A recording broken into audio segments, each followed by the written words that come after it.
Assalamualaikum warahmatullahi wabarakatuh. Selamat datang di video Arzuboy. Di video ini merupakan konten menjadi arsip membahas tentang ilmu eskatologi. Apa itu eskatologi dan apa pengertiannya?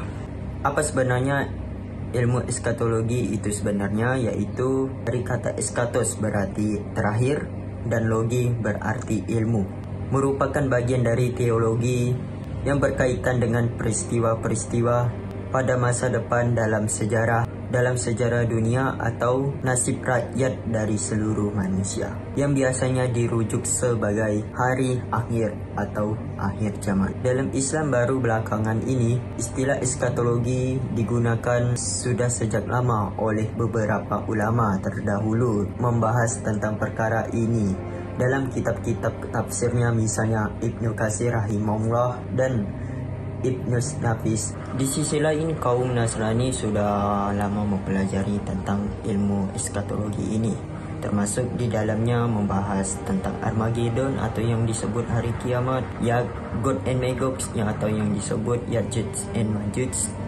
dan yang terakhir adalah Antikris yang disebutkan dalam Islam, yaitu Al-Masih Ad-Dajjal. Sebagian besar umat Islam saat ini tidak begitu tertarik dalam membahas tentang tanda-tanda akhir zaman. Sebagian dari kita akan mengabaikan begitu mendengar paparan tentang tanda-tanda akhir zaman. Dan juga sebagian kita akan cenderung menggarukkan kepala sebagai tanda kita tidak setuju terhadap apa yang disampaikan dan menganggapnya hanyalah sebagai khayalan dan menganggapnya hanyalah sebagai karangan belaka atau hanya sebagai cocok logi suatu peristiwa melalui Al-Quran ataupun hadis Rasulullah SAW.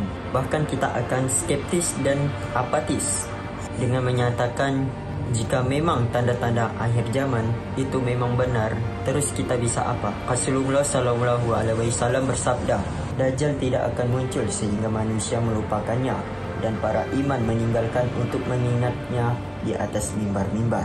Hadis riwayat Ahmad.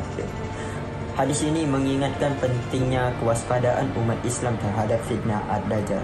Hal yang bisa kita lakukan selain untuk diri kita sendiri adalah menyampaikan dan mengingatkan keluarga kita atau saudara kita agar diberikan keselamatan iman dan supaya tidak tergelincir masuki arus sistem Dajjal atau menjadi pengikut Al-Masih Ad-Dajjal.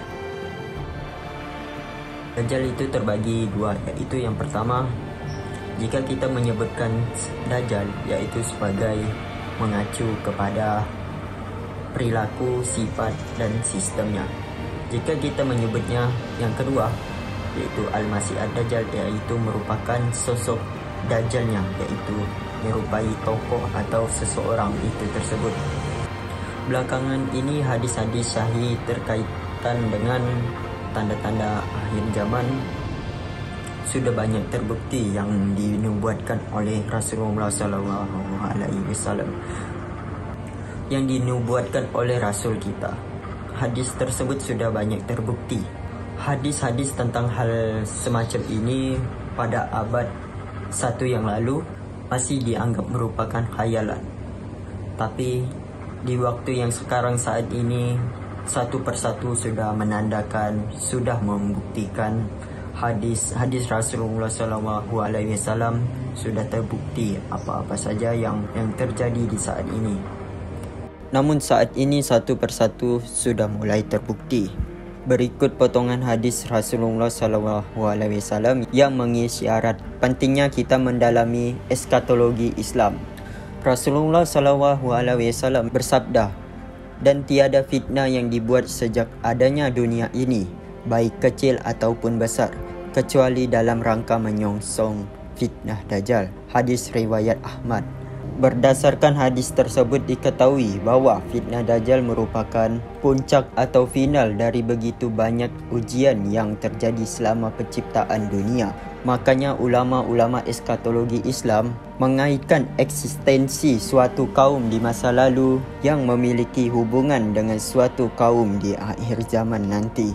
Sebagai contoh, eksistensi kaum pagan penyembah setan di zaman Nabi Ibrahim alaihi salam dan Nabi Musa alaihi salam yang saat ini menjadi penguasa dunia. Saat ini ulama-ulama yang mendalami eskatologi Islam di dunia hanya segelintir saja. Syekh Imran Hussain merupakan seorang ulama dari Pakistan yang gemar membahas tentang ilmu eskatologi. Beliau sudah banyak dikenal oleh dunia umat Islam. Sementara di Indonesia hanya ada Ustadz Zulkifli Muhammad Ali dan Ustadz Muhammad Ihsan Tanjung. Terlepas mungkin ada sebagian dari penafsiran mereka yang mungkin tidak cocok dengan pemahaman kita dan pemikiran kita. Namun kita harus mengapresiasi upaya mereka untuk menjalankan sabda Rasulullah SAW. Memang tidak ada yang tahu pasti kapan kiamat datang. Bahkan Rasulullah pun tidak tahu. Tetapi Rasulullah SAW sudah menubuatkan tanda-tanda kiamat tersebut. Jadi kita harus percayalah bahwa ilmu eskatologi itu bisa nyata untuk kedepannya dan untuk masa depan kita. Jadi terima kasih sudah menonton video ini. Jika kalian suka, silakan beri like dan subscribe kepada video ini. Maka dari itu saya tutup. Wassalamualaikum warahmatullahi wabarakatuh.